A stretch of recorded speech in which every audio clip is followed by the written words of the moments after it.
नमस्कार दोस्तों, मानसरोवर विद्या विहार सूरत से मैं चौहान कौशिक। दोस्तों, कक्षा 11 विषय हिंदी।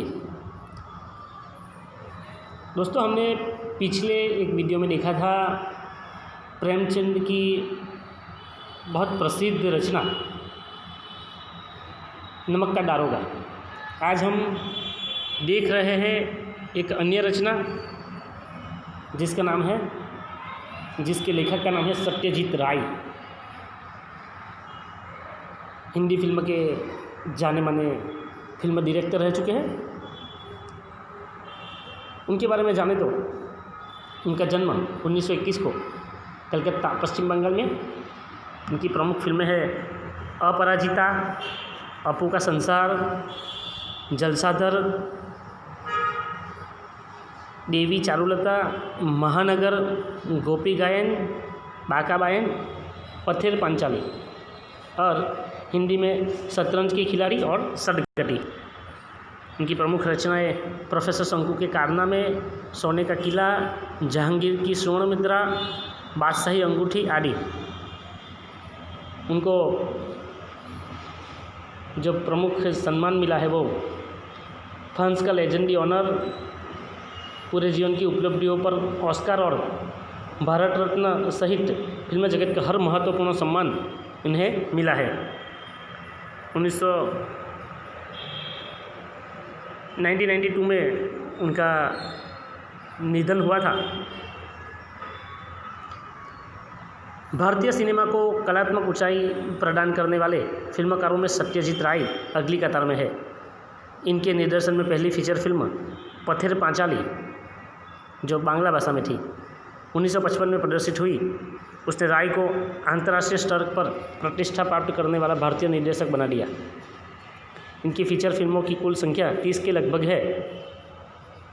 इन फिल्मों के जरिए उन्होंने फिल्म विद्या को समृद्ध ही नहीं किया, बल्कि इस माध्यम के बारे में निर्देशकों और आलोचकों के बीच एक समझ विकसित करने में भी अपना योगदान दिया है। ध्यान देने की बात यह है कि उनकी ज़्यादातर फिल्म साहित्यिक कृतियों पर आधारित है। इनके पसंदीदा साहित्यकारों में बांग्ला की विभूति भूषण बंदोपाध्याय से लेकर हिंदी के प्रेमचंद तक शामिल है। फिल्मों के पटकथा लेखन, संगीत संयोजन एवं निर्देशन के अलावा राय ने बांग्ला में बच्चों एवं किशोरों के लिए लेखन का काम भी बहुत ही संजीदगी के साथ किया है। इनकी लिखी कहानियों में जासूसी रोमांस के साथ साथ पेड़ पौधे तथा पशु पक्षी का सहज संसार भी है। आज जो हम चैप्टर देखने वाले हैं वो अपू के साथ 2.5 साल नामक संस्मरण पथेर पांचाली फिल्म के अनुभवों से संबंधित है, जिसका निर्माण भारतीय फिल्म के इतिहास में एक बहुत बड़ी घटना के रूप में दर्ज है। इससे फिल्म के सर्जन और उसके व्याकरण से संबंधित कई बारीकियों का पता चलता है। यही नहीं, जो फिल्मी दुनिया हमें अपने ग्लैमर से चुटियाती हुई जान पड़ती है, उसका एक ऐसा सच हमारे सामने आता है जिसमें साधनहीनता के बीच अपनी कला दृष्टि को साकार करने का संघर्ष भी है। इस पाठ का भाषांतर बांग्ला मूल से विलास गीते ने किया है। किसी फिल्मकार के लिए उसकी पहली फिल्म एक अबूझ पहली होती है, मतलब जो सुलझाई नहीं गई ऐसी एक पहली होती है। बनने या न बन पाने की अमृत शंकाओं से घिरी फिल्म पूरी होती है तो फिल्मकार जन्म लेता है। अपनी पहली फिल्म की रचना के दौरान हर फिल्मकार का अनुभव संसार इतना रोमांचकारी होता है कि वह उसके जीवन में बचपन की स्मृतियों की तरह हमेशा जीवंत बना रहता है। इस अनुभव संसार में दाखिल होना उस बेहतरीन फिल्म से गुजरने से कम नहीं है। किसी भी फिल्मकार के लिए वो फिल्मकार तब वो बनता है जब उसकी कोई पहली फिल्म पूरी बनकर दर्शकों के सामने आ जाती है। ऐसी एक फिल्म है पथेर पांचाली। और आज हम जो चैप्टर देखने वाले हैं उसका नाम है अपू के साथ 2.5 साल। आप लोग सोच रहे हो कि अपू कौन है, तो कि अपू इस पथेर पांचाली फिल्म का एक कैरेक्टर है, पात्र है, जिसके साथ लेखक ने 2.5 साल तक काम किया है। उसके बारे में यहाँ पर लेखक ने बताया है। इस कहानी में हम ये भी देखेंगे कि लेखक सत्यजीत राय ने अपनी फिल्में बनाने के लिए कौन कौन सी चीज़ों का इस्तेमाल किया और साथ में कैसे कैसे जो दिक्कतें उनके सामने आई और उन्होंने कैसे हल निकाला, इसके बारे में यहाँ पर बताया गया है। और एक फ़िल्म ऐसे तो हमें ऐसा लगता है कि फिल्म बहुत सरलता से बनती होगी, लेकिन आज की इस कहानी के बाद हम जान जाएंगे कि सच में फिल्म बनाने का काम बहुत कठिन है। और ख़ास करके पुराने ज़माने में जब तकनीकी सहायता इतनी नहीं मिलती थी और साथ में आज जो भी माहौल है वैसा माहौल भी नहीं था, उस समय में फिल्म बनाना बहुत कठिन था। ऐसी ही एक बात यहाँ पर पठेर पांचाली की फिल्म की यहाँ पर बात बताई गई है। पठेर पांचाली फिल्म की शूटिंग का काम 2.5 साल तक चला था। पहले ही वाक्य में हमें पता चल जाता है कि यह एक फिल्म ऐसी है जो 2.5 साल तक चलती रही। फिल्म का काम 2.5 साल तक चलता रहा। अब सोचो 2.5 साल में तो कितना कुछ बदल जाता है, क्योंकि आज के ज़माने की बात करें तो अक्षय कुमार सिर्फ 35 दिनों में एक फिल्म बना देते हैं। आप जानते हैं अक्षय कुमार एक फिल्म बनाने में सिर्फ 35 दिन लेते हैं और 35 दिन में वो फिल्म बनकर स्टूडियो तक थिएटर तक आ जाती है। लेकिन ये जो फिल्म है वो इसका काम ही 2.5 साल तक चला। इस 2.5 साल के कालखंड में हर रोज़ शूटिंग होती नहीं थी। मैं तब एक विज्ञापन कंपनी में नौकरी करता था। नौकरी के काम से जब फुर्सत मिलती थी तब शूटिंग करता था। मेरे पास उस समय पर्याप्त पैसे भी नहीं थे।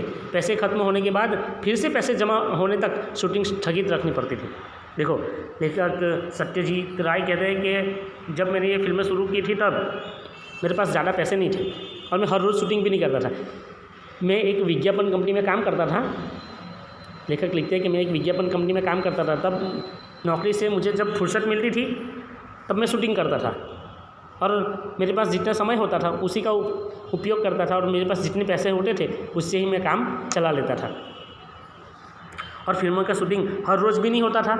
जब पैसे और वक्त दोनों होते थे तब फिल्मों का काम आगे बढ़ता था। और जब समय की कमी हो या पैसे की कमी थी तब हम फिल्म को स्थगित कर देते थे, मतलब रोक देते थे। शूटिंग का आरंभ करने से पहले फिल्म में काम करने के लिए कलाकार इकट्ठा करने का एक बड़ा आयोजन हुआ। किसी भी फिल्म को बनाने के लिए सबसे पहले किसी एक कहानी का होना बहुत ज़रूरी है और कहानी को आगे बढ़ाने के लिए उस फिल्म के जो कलाकार हैं उन लोगों का इकट्ठा होना भी बहुत ज़रूरी है और इसलिए लेखक ने पहले कलाकारों को इकट्ठा करने का बड़ा आयोजन हुआ। विशेषकर अपू की भूमिका निभाने के लिए 6 साल का लड़का मिल ही नहीं रहा था। आखिर मैंने अखबार में उस संदर्भ में एक इश्तिहार दिया। लेखक को पठेर पांचाली फिल्म बनाने के लिए एक छोटा लड़का चाहिए था जो अपू की भूमिका को निभाए, लेकिन वह 6 साल का होना चाहिए, जो उनको मिल नहीं रहा था। इसलिए उन्होंने अखबार में इश्तिहार दिया। इश्तिहार देना मतलब विज्ञापन देना, जाहिरात देते हम, तो उन्होंने अखबार में विज्ञापन दिया। रास बिहारी एवेन्यू के एक बिल्डिंग में मैंने एक कमरा भाड़े पर लिया था। वहाँ पर बच्चे इंटरव्यू के लिए आते थे। बहुत से लड़के आए, लेकिन अपू की भूमिका के लिए मुझे जिस तरह का लड़का चाहिए था वैसा एक भी नहीं था। एक दिन एक लड़का आया, उसकी गर्दन पर लगा पाउडर देखकर मुझे शक हुआ। नाम पूछने पर नाजुक आवाज़ में वह बोला टिया। उसके साथ आए उसके पिताजी से मैंने पूछा, क्या अभी अभी इसके बाल कटवा कर यहाँ ले आए हैं? वे सज्जन पकड़े गए। सच छिपा नहीं सके। बोले, असल में यह मेरी बेटी है। अपू की भूमिका मिलने की आशा से इसके बाल कटवा कर आपके यहाँ लाया हूँ। देखो दोस्तों, यहाँ पर लेखक लिखते हैं कि मैंने जब विज्ञापन दे दिया, इश्तिहार दे दिया तो मुझे कोई एक फिक्स जगह भी चाहिए ना जहाँ पर मैं बच्चों का इंटरव्यू ले सकूँ। तो उसके लिए मैंने रास बिहारी एवेन्यू के एक बिल्डिंग में एक कमरा भाड़े पर लिया, मतलब किराए पर लिया, और वहाँ पर ही सब लोग इंटरव्यू देने के लिए आते थे। बहुत सारे बच्चे आए, लेकिन मुझे किसी भी बच्चे को वहाँ पर ऐसा नहीं लगा कि यह बच्चा अपू की भूमिका निभा सकता है। लेकिन वहाँ पर एक घटना ऐसी भी बनी कि एक छोटा बच्चा अपना इंटरव्यू देने आया था और जिसके गले पर पाउडर लगा था। उसे देखकर मुझे शक हुआ कि यार ये बच्चा पाउडर लगा कर क्यों है, वो भी गले पर। तब मैंने नाम पूछा तो उसने बताया कि बहुत पतली आवाज़ में कि टिया। उसके बाद उसके पिताजी से मैंने पूछा तो उन्होंने बताया कि ये तो सच में एक लड़की है, लेकिन मैंने उसके बाल कटवा दिए ताकि आप उसको आपकी फिल्मों में उसको चांस मिले। देखो यहाँ पर सब लोग अपू की भूमिका के लिए इश्तिहार देखकर आए थे और उसमें एक बच्चा लड़की होते हुए भी लड़का बनकर आई थी। आगे देखते हैं। विज्ञापन देकर भी अपू की भूमिका के लिए सही तरह का लड़का न मिलने के कारण मैं तो बेहाल हो गया। फिल्मों को आगे बढ़ाना था, उसके लिए अपू की भूमिका निभा सके ऐसा एक लड़का भी चाहिए। इश्तिहार देने के बाद भी, मतलब विज्ञापन देने के बाद भी कोई ऐसा लड़का नहीं मिला। आखिर एक दिन मेरी पत्नी छत से नीचे आकर मुझसे बोली, पास वाले मकान की छत पर एक लड़का दिखा, ज़रा उसे बुलाइए। तो आखिर हमारे पड़ोस के घर में रहने वाला लड़का सुबीर बनर्जी ही पठेर पांचाली में अपू बना। लेखक ने विज्ञापन दिया, लेकिन विज्ञापन से जो बच्चे आए उसमें से किसी भी बच्चे में अपू की भूमिका निभा सके ऐसा लेखक को नहीं लगा था, इसलिए वो थोड़े परेशान हो गए। लेकिन उनकी पत्नी जो अपने घर की छत पर गई थी, उसे बाजू वाले के वहाँ एक लड़के को देखा और उसे बुला लिया, और वही लड़का जिसका नाम सुबीर बनर्जी है वही इस फिल्म में अपू बना। फिल्म का काम आगे भी 2.5 साल चलने वाला है, इस बात का अंदाज़ा मुझे पहले नहीं था। लेखक लिखते हैं कि यह फिल्म 2.5 साल तक चलती रहेगी है, इसका तो मुझे कभी अंदाज़ा भी नहीं था। इसलिए जैसे जैसे दिन बीतने लगे वैसे वैसे मुझे डर लगने लगा। अपू और दुर्गा की भूमिका निभाने वाले बच्चे अगर ज़्यादा बड़े हो गए तो फिल्म में वह दिखाई देगा। लेखक इस बात से चिंतित थे कि अगर ये अपू और दुर्गा की भूमिका निभाने वाले बच्चे अगर 2.5 साल का वक्त है, तो अगर वो बच्चे बड़े हो गए तो फिर वो फिल्मों में छोटे बच्चे की तरह नहीं लगेंगे। इस बात की भी उनको फिक्र थी, चिंता थी। लेकिन मेरी खुशकिस्मती से उस उम्र में बच्चे जितने बढ़ते हैं उतने अपू और दुर्गा की भूमिका निभाने वाले बच्चे नहीं बढ़े। लेखक की चिंता अब हल हो गई, क्योंकि बाकी बच्चे जो 2.5 साल में 2-2.5 साल में जितने बढ़ गए, ऐसे ये अपू और दुर्गा नहीं बढ़े थे। इंदिरा ठाकुरन की भूमिका निभाने वाली 80 साल उम्र की चुन्नी बाला देवी 2.5 साल तक काम कर सकी, यह भी मेरे सौभाग्य की बात है। लेखक कहते हैं कि इस फिल्म में मैंने इंदिरा ठाकुरन की भूमिका निभाने वाली जो 80 साल की जो बुजुर्ग महिला थी चुन्नी बाला, वो भी लेखक के मन में शंका थी, संशय था कि अगर ये जो औरत है वो 2.5 साल तक नहीं जीवित रही तो, लेकिन वो जीवित रही है और उसको लेखक अपना सौभाग्य मतलब सद्भाग्य, अच्छा भाग्य समझते हैं। शूटिंग की शुरुआत में ही एक गड़बड़ हो गई। देखो यहाँ पर शूटिंग एक फिल्म की शूटिंग करने के लिए कौन कौन सी बातों को ध्यान में रखना है वो बात भी यहाँ पर बताई गई है कि शूटिंग की शुरुआत में ही एक गड़बड़ हो गई। अपू और दुर्गा को लेकर हम कलकत्ता से 70 मील पर पालसीत नाम का एक गांव गए। वहाँ रेल लाइन के पास काश फूलों से भरा एक मैदान था। अपू और दुर्गा पहली बार रेलगाड़ी देखते हैं। इस सीन की शूटिंग हमें करनी थी। यह सीन बहुत ही बड़ा था। एक दिन में उसकी शूटिंग पूरी होना नामुमकिन था। कम से कम 2 दिन लग सकते थे। पहले दिन जगतरात्रि पूजा का त्यौहार था। दुर्गा के पीछे पीछे दौड़ते हुए अपू काश फूलों के वन में पहुंचता है। सुबह शूटिंग शुरू करके शाम तक हमने सीन का आधा भाग चित्रित किया। निर्देशक, छायाकार, छोटे अभिनेता अभिनेत्री, हम सभी इस क्षेत्र में नवागत मतलब नए होने के कारण थोड़े बोराए हुए ही थे। बाकी का सीन बाद में चित्रित करने का निर्णय लेकर हम घर पहुँचे। 7 दिन बाद शूटिंग के लिए उस जगह गए तो वह जगह हम पहचान ही नहीं पाए। लगा ये कहाँ आ गए हम। कहाँ गए वो सारे काश फूल। बीच के 7 दिनों में जानवरों ने सारे काश फूल खा डाले थे। अब अगर हम इस जगह बाकी आधे सीन की शूटिंग करते तो पहले आधे सीन के साथ उसका मेल कैसे बैठता। उसमें से कंटिन्यूटी मतलब जो एक रागिता लगती। कंटिन्यूटी मतलब एक राग एक साथ जो हम कंटिन्यू बोलते हैं, एक के बाद एक, वो नडार्ड हो जाती मतलब गायब हो जाती। लेखक यहाँ पे कहते हैं कि जब इस फिल्म की शूटिंग शुरू हुई तो पहले ये दिक्कत हुई कि इस फिल्म का पहला दृश्य ऐसा था कि अपू और दुर्गा जो पहली बार रेलगाड़ी देख रहे हैं और वह दृश्य उन लोगों को वहाँ पर करना था जहाँ पर काश फूलों का बहुत पूरे मैदान में काश फूल से भरा हुआ था, लेकिन यह दृश्य इतना बड़ा था कि एक ही दिन में ये पूरा दृश्य का शूटिंग कर पाना जैसे वो नामुमकिन जैसा था। इसलिए उन्होंने ऐसा तय किया कि आज थोड़ा शूटिंग आज कर लेते हैं, थोड़े दिन बाद करेंगे। लेकिन पहला आधा दृश्य यहाँ पर फिल्माया गया। उसके बाद जब लेखक अपनी टीम को लेकर, लेखक मतलब डायरेक्टर, अपनी जो टीम है उसमें छोटे बड़े अभिनेता अभिनेत्री, छायाकार, निर्देशक, छोटे बड़े अन्य कलाकार, वो उन लोगों को लेकर जब 6-7 दिन के बाद वहाँ पर पहुँचे तो वो क्या देखते हैं, वो ये देखते हैं कि वहाँ पर जो काश के फूल थे वो तो सब जानवरों ने खा लिए थे, सब वहाँ पर सब खाकर वो जगह खाली हो गई थी। अब लेखक के लिए यहाँ पर शूटिंग करना बहुत कठिन हो गया था, क्योंकि अगर वो यहाँ पर वापस आधा जो फिल्म है, आधी जो उस शूटिंग का आधा हिस्सा यहाँ पर भिजवाते हैं तो बात ये होती है कि यहाँ पर कंटिन्यूटी, एक ही साथ एक ही समय में यह दृश्य लिया गया है, यह लगता नहीं। इसलिए यहाँ पर लेखक के बारे में एक और दुविधा आ गई कि अब क्या करें। आगे देखते हैं, उसी सीन के बाकी अंश की शूटिंग हमने एक अगले साल शरद ऋतु में की। आज जो दृश्य आधा किया गया उसका बाकी का आधा हिस्सा लेखक कहते हैं कि हमने दूसरे साल किया शरद ऋतु में। जब फिर से वह मैदान काश फूलों से भर गया तब की।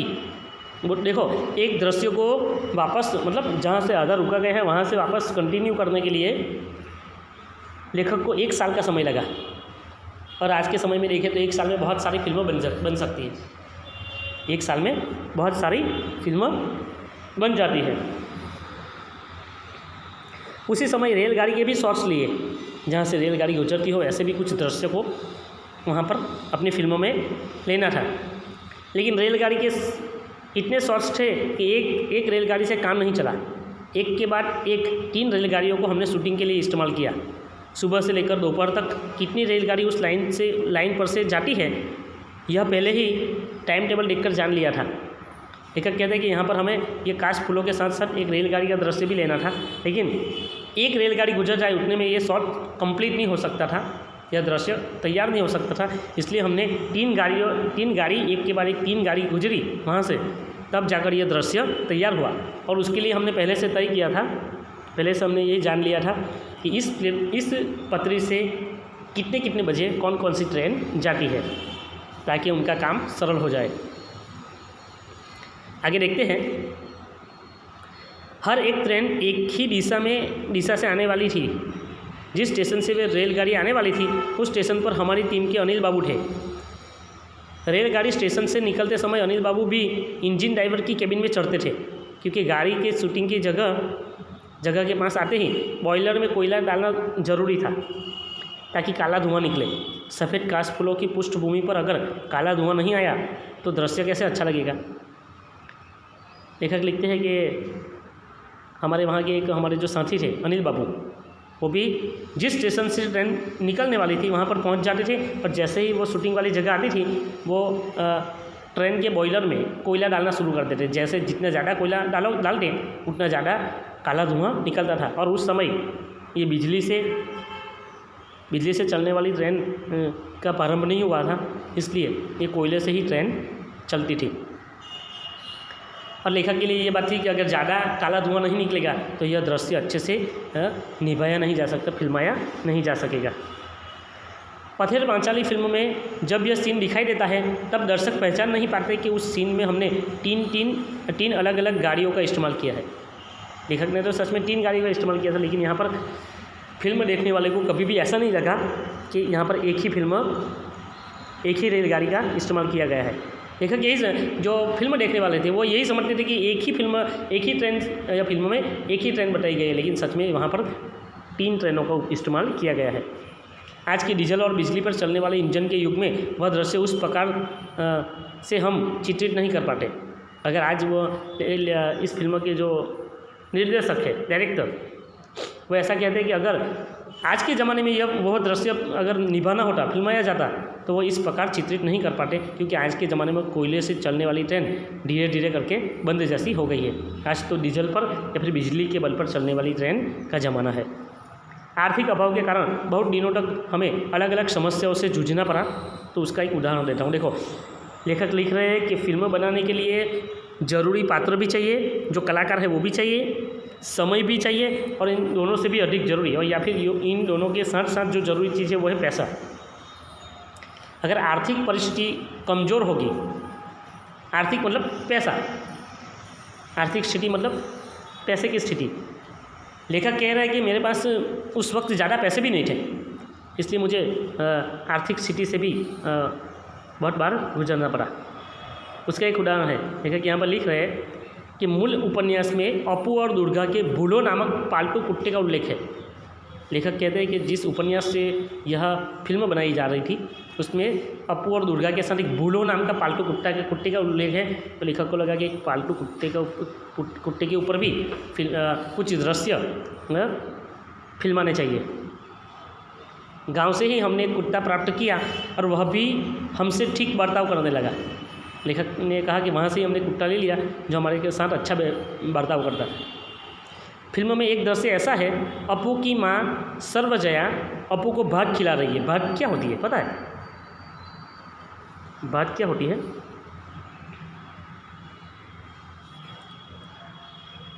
जो चावल को, कच्चे चावल को पानी में, गर्म पानी में उबाल कर जो बनाया जाए ना, जो चावल तैयार होते हैं, कच्चे चावल को गर्म पानी में उबाल कर जो तैयार की जाती है खाने की चीज़, उसे भात कहते हैं। और वही भात के अंदर अगर दूध, शक्कर और इलायची डाल दी जाए तो वो वो खीर भी बन जाती है। आगे देखते हैं। भात खिला रही है। भूलो कुत्ता दरवाजे के सामने आंगन में बैठकर अपू का भात खाना देख रहा था। अब ये भूलो जो कुत्ता है वो ये देख रहा था कि अपू अपने घर में बैठकर भात खा रहा है। अपू के हाथ में छोटे तीर कमान है। खाने में उसका पूरा ध्यान नहीं है, वह माँ की ओर पीठ करके बैठा हुआ है, पर तीर कमान खेलने के लिए उतावला है। अपू की माँ सर्वजया उसे खिलाने के लिए तत्पर है, लेकिन अपू का ध्यान खाने में नहीं है, वो तीर और कमान चलाने के लिए उसका ध्यान है और वो उतावला बैठा हुआ है। अपू खाते खाते ही कमान से तीर छोड़ता है, उसके बाद खाना छोड़कर तीर वापस लाने के लिए जाता है। सर्वजया बाएं हाथ में वह थाली और दाहिने हाथ में निवाला लेकर बच्चे के पीछे दौड़ती है, लेकिन बच्चे के भाव देखकर जान जाती है कि वह अब कुछ नहीं खाएगा। भूलो कुत्ता भी खड़ा हो जाता है, उसका ध्यान सर्वजया के हाथ में जो भात की थाली है उसकी ओर है। यहाँ पर बच्चों की बात बताई गई है कि अपू का ध्यान खाने में नहीं है, उसका ध्यान तो वहाँ पर तीर और कमान में है। छोटे बच्चे अक्सर ऐसे ही होते हैं कि उनको भूख लगती है फिर भी वो नहीं खाता। जब उसकी मम्मी उसको खाना खिलाती है तब उसका ध्यान तो हमेशा की तरह खेलने में ही लगा रहता है, क्योंकि हर एक बच्चे को खाने से ज़्यादा खेलने में रुचि होती है। उसका जो पसंदीदा खेल है वही उसे खेलना अच्छा लगता है। उस वक्त उसे कोई खाना भी खिलाए तो उसको ऐसा लगता है कि अभी मुझे खाना नहीं खाना चाहिए, क्योंकि उसका ध्यान पूरी तरह से सिर्फ खेलने में। यहाँ पर अपू का भी ऐसा ही है। वैसे तो बाल सहज बात है कि बच्चे को जो चीज़ प्यारी होती है वो उसकी ओर आकर्षित होता है। यहाँ पर अपू तीर और कमान को लेकर खेलता रहता है। उसकी माता उसे खाना खिला रही है तो उस तरफ भी उसका ध्यान नहीं है। अपू तो तीर छोड़ता है और जहाँ पर तीर चला जाता है उस तरफ वो तीर लेने के लिए दौड़ा जाता है। उसके पीछे पीछे उसकी मम्मी एक हाथ में थाली और दूसरे हाथ में निवाला लेकर उसके पीछे पीछे भागती है, लेकिन वो समझ जाती है कि अब अपू का मन खाने में नहीं है, इसलिए वो खाना लेकर उसके पीछे भागना बंद कर देती है। तभी जो कुत्ता है वो उस खाने की ओर, भूलो जो उस खाने की ओर अपनी निगाहें लगाए हुए है, क्योंकि उसको भी अब खाना चाहिए। इसके बाद वाले शॉट्स में हमें ऐसा दिखाना था कि सर्वजया थाली में बचा भात एक गमले में डाल देती है और भूलो वह भात खाता है, लेकिन वह शॉट हम उस दिन नहीं ले सके क्योंकि सूरज की रोशनी खत्म हुई और उसी के साथ हमारे पास जो पैसे थे वो भी खत्म हुए। लेखक सत्यजीत राय यहाँ पर बताते हैं कि हमें एक ऐसा दृश्य यहाँ पर फिल्मांकन करना था कि सर्वजया की थाली में जो बचा हुआ भात था वो एक गमले में डाल देती है और वो गमले के पास जाकर भूलो कुत्ता वो भात खाता है, ऐसा एक दृश्य हमें लेना था। लेकिन सूरज की रोशनी धीरे धीरे खत्म हो गई, मतलब अंधेरा छाने लगा और उसके साथ साथ हमारे पास जो पैसे थे वो भी ख़त्म हो गए, इसलिए आज वह दृश्य को हम नहीं बना सके, नहीं निभा सके।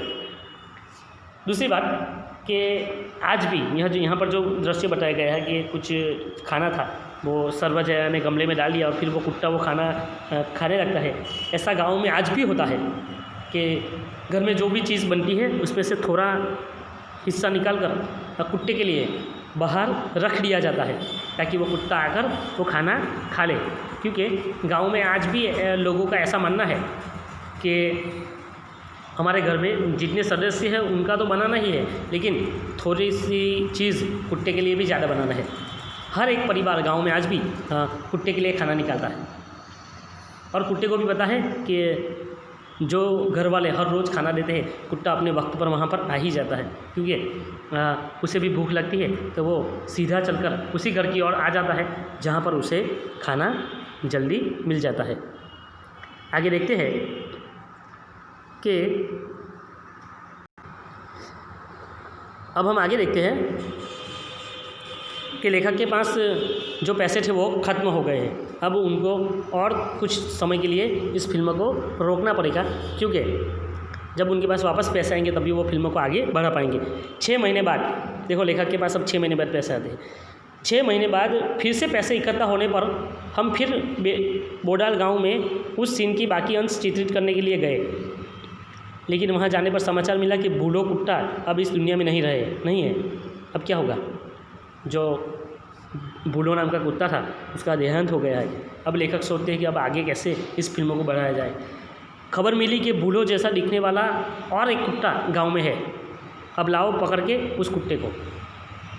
अब अगर इस फिल्म को आगे बढ़ाना है तो उस बूढ़ो नाम का जो कुत्ता था उसके जैसे दिखने वाला एक और कुत्ते को वहाँ पर लाया गया। सचमुच यह कुत्ता बूढ़ो जैसा ही दिखता था, वह बूढ़ो से बहुत ही मिलता जुलता था। उसके शरीर का रंग तो बूढ़ो जैसा बादामी था ही, उसकी दुम का छोर भी बूढ़ो के दुम की छोर जैसा ही सफ़ेद था। आखिर यह फेंका हुआ भात उसने खाया और हमारे उस दृश्य की शूटिंग पूरी हुई।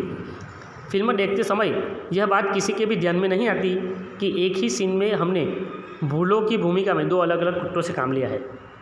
ये लेखक का ऐसा मानना है कि अच्छा निर्देशक वही होता है जो फिल्म देखने वाले को यह महसूस ही नहीं होने दे कि यहाँ पर कुछ किसी तकनीक का सहारा लिया गया है। यहाँ पर एक कुत्ते को बदल दिया गया है, फिर भी दर्शकों को फिल्मों में कभी ऐसा पता ही नहीं चलता कि यहाँ पर एक कुत्ते के जगह, बूढ़ो नाम के कुत्ते की जगह यहाँ पर दूसरे कुत्ते से काम लिया गया है। आगे देखते हैं।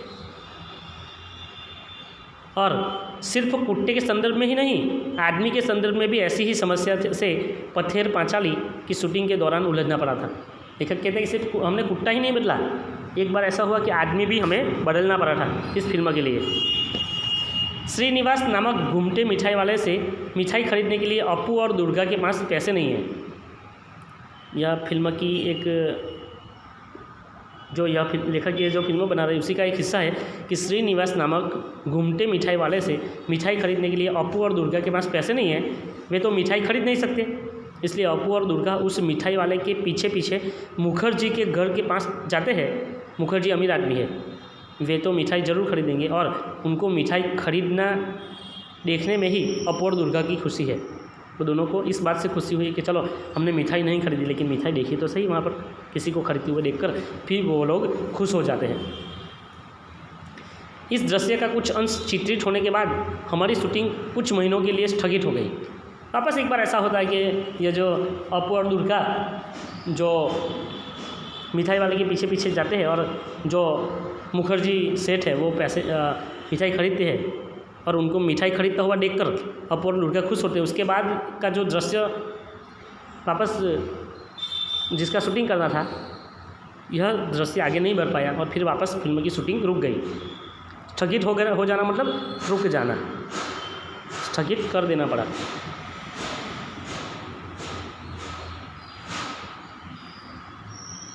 यहाँ पर बताया गया है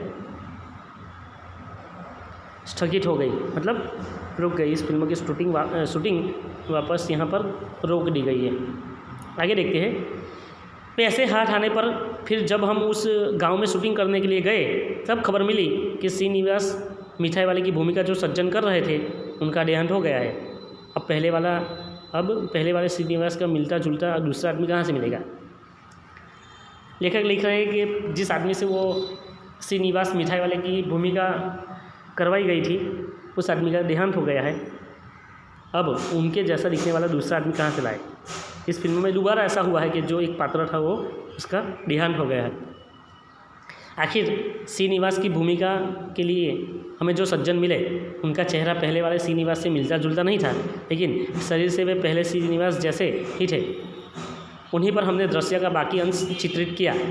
फिल्म में दिखाई देता है कि एक नंबर श्रीनिवास बांसबंद में से बाहर आता है और अगले शॉट में 2 नंबर श्रीनिवास कैमरे की ओर पीठ करके मुखर्जी के घर के गेट के अंदर जाता है। पठेर पांचाली फिल्म अनेक लोगों ने एक से अधिक बार देखी है, लेकिन श्रीनिवास के मामले में यह बात किसी के ध्यान में आई है ऐसा नहीं सुना। लेखक कहते हैं कि अच्छी बात यह है कि मिठाई बेचने वाले श्रीनिवास जी का देहांत हो गया। उसके बाद हमने एक ऐसे व्यक्ति को ढूंढ लिया जो कदकाठी से उनके जैसे दिखते थे, मतलब शरीर से उनके जैसे दिखते थे, चेहरे से भले ना ही दिखती हो। लेखक कहते हैं कि पहले दृश्य में हमने ऐसा दृश्य बनाया कि जो श्रीनिवास जी है वो पहले दृश्य में घर से बाहर निकलते हैं ऐसा बताया गया, और दूसरे दृश्य में हमने ये बताया कि जो उनके देहांत के बाद जिस व्यक्ति को इस फिल्म में लिया गया था वो दूसरे दृश्य में घर में जाते हैं ऐसा दृश्य दिखाया गया। तो किसी को पता ही नहीं चला कि जो व्यक्ति अंदर गया है वो पहले वाला व्यक्ति नहीं है, कोई दूसरा है। और लेखक कहते हैं कि यह फिल्म बहुत लोगों ने एक से अधिक बार देखी, लेकिन किसी के भी ध्यान में यह बात नहीं आई कि यहाँ पर आदमी को बदल दिया गया है। आगे देखते हैं। इस श्रीनिवास के सीन में ही एक शॉट के वक्त हम बिल्कुल तंग आ गए थे, और वह भी उस बूलो कुत्ते की वजह से। छोटे से पुकर के पार मिठाई वाला खड़ा है और इस पार अपने घर के पास अप्पू दुर्गा मिठाई वाले की और ललचाई नज़र से देख रहे हैं। क्यों मिठाई खरीदेंगे? मिठाई वाले के इस सवाल का वे नामे जवाब देते हैं। तब मिठाई वाला मुखर्जी के घर की ओर जाने लगता है। दुर्गा अप्पू से कहती है चल हम भी जाएंगे। भाई बहन दौड़ने लगते हैं। उसी समय पीछे झुरमुट में बैठा बूढ़ो कुत्ता भी छलांग लगाकर उनके साथ दौड़ता है। अब दोबारा एक बार ऐसा हुआ कि ये बूढ़ो कुत्ते की वजह से वापस शूटिंग में दिक्कतें आने लगी। हमें ऐसा सीन लेना था हमें कि मिठाई वाला खड़ा है और इस पार अपने घर के पास अप्पू और दुर्गा मिठाई वाले की और ललचाई नज़र से देख रहे हैं। क्यों मिठाई खरीदेंगे? मिठाई वाले की इस सवाल का वे नामे जवाब देते हैं और तब मिठाई वाला मुखर्जी के घर की ओर जाने लगता है। तो दुर्गा अप्पू से कहती है कि चल हम भी वहाँ जाएंगे। भाई बहन को दौड़ने लगते हैं और उसी समय पीछे से जो बूढ़ो कुत्ता बैठा है वो भी छलांग लगा कर उनके साथ दौड़ने लगता है। हमें ऐसा सीन लेना था, लेकिन मुश्किल यह थी कि यह कुत्ता कोई हॉलीवुड का सिखाया हुआ नहीं था, इसलिए यह बताना मुश्किल था कि वह अप्पू दुर्गा के साथ भागता जाएगा या नहीं। कुत्ते के मालिक से हमने कहा अप्पू दुर्गा जब भागने लगते हैं तब तुम अपने कुत्ते को उन दोनों के पीछे भागने के लिए कहना। लेकिन शूटिंग के वक्त दिखाई दिया कि वह कुत्ता मालिक की आज्ञा का पालन नहीं कर रहा है। लेखक को एक ऐसा दृश्य यहाँ पर बनाना था शूटिंग के दौरान कि जब वो मिठाई बेचने आता है तो अप्पू और दुर्गा उनकी ओर ललचाई हुई नज़र से देखते हैं। जब वो मिठाई वाला पूछता है कि तुम लोग मिठाई खरीदोगे, तब वो दोनों मना करते हैं। तब मिठाई वाला मुखर्जी के घर की ओर चला जाता है। तब दुर्गा अप्पू से कहती है कि चलो हम भी वहाँ जाते हैं, और वो दोनों जाते हैं। उसके पीछे पीछे ये बूलो नाम का कुत्ता भी जाना चाहिए, ऐसा दृश्य बनाना था। लेकिन यह कुत्ता है, वो पहले से उसे समझाया नहीं, कुत्ता कैसे उनके पीछे पीछे जाता, वो जाता नहीं है। तब उसके कुत्ते का जो मालिक था उसको ये बताया गया कि आप कुछ ऐसा कीजिए ताकि वो कुत्ता वो दोनों के पीछे पीछे जाए। लेकिन आज ही के दिन ऐसा हुआ कि वो कुत्ता अपने मालिक की बात मान ही नहीं रहा था। तो आखिरकार के वो प्राणी था, वो मनुष्य तो था ही नहीं जिसे डरा धमका कर तुरंत जैसा बताया जाए वैसा वो करने के लिए कह सके। अब आगे देखते हैं। इधर हमारा कैमरा चालू ही था, कीमती फिल्म ज़ाया हो रही थी, ज़ाया होना मतलब बेकार जा रही थी और मुझे बार बार चिल्लाना पड़ रहा था, कट कट। फिल्म में किसी भी दृश्य में अगर वह दृश्य सही ढंग से नहीं हो पा रहा है तो फिल्म के जो निर्देशक है, डायरेक्टर है, वो कट कट बोलकर फिल्म की शूटिंग रोकने के लिए कहते हैं। अब यहाँ धीरज रखने के सिवा दूसरा उपाय नहीं था। अगर कुत्ता बच्चों के पीछे दौड़ा तो ही वह उनका पालतू कुत्ता लग सकता था। आखिर मैंने दुर्गा से अपने हाथ में थोड़ी मिठाई छिपाने के लिए कहा और वह कुत्ते को दिखाकर दौड़ने को कहा। इस बार कुत्ता उनके पीछे भागा और हमें हमारी इच्छा के अनुसार शॉट मिले। ठीक है, कह रहे हैं कि अब हमारे पास धीरज धरने के अलावा कोई रास्ता नहीं था। हम ये सोच रहे थे कि कैसे ये दृश्य वापस फिल्मा जाए, लेकिन अंत में हमने ऐसा तय किया कि दुर्गा दौड़ती रहे और दुर्गा के हाथों में मिठाई दे दी जाए। यह मिठाई दुर्गा अपने हाथों में इस तरह पकड़े ताकि वो कुत्ते को भी दिखाई दे और इसके लिए कुत्ता उनके पीछे पीछे भागता है। तो आज हम इस कहानी में यहाँ तक रुक रहे हैं, इससे आगे हम दूसरे वीडियो में देखेंगे। आज हमने देखा है कि पथेर पांचाली फिल्मों में अप्पू, दुर्गा, चुन्नी देवी, भूलो, मिठाई वाला, ऐसे बहुत सारे पात्र लिखे। यहाँ तक की कहानी में हमने ये देखा कि एक लेखक कहते हैं कि बहुत बार हमें समय की कमी भी महसूस हुई, परिस्थिति भी हमारे खिलाफ थी, पैसे भी कम थे, साथ साथ 2 बार पात्र भी बदलने पड़े। ऐसी परिस्थिति, और सबसे कठिन परिस्थिति थी वो अप्पू के पात्र के लिए किसी व्यक्ति का चुनाव करना। ये सब बात भी इस फिल्म में बहुत मायने रखती है और फिल्म बनाने में कितनी दिक्कतें होती है वो अभी तक आपने देखा। आगे की वीडियो में हम आगे की कहानी देखेंगे। आपको यह कहानी पूरी तरह से वापस पढ़ लेनी है ताकि यह बात जो है वो आपको सरलता से समझ में आ जाए। हम मिलेंगे दूसरे वीडियो में, तब तक के लिए नमस्कार।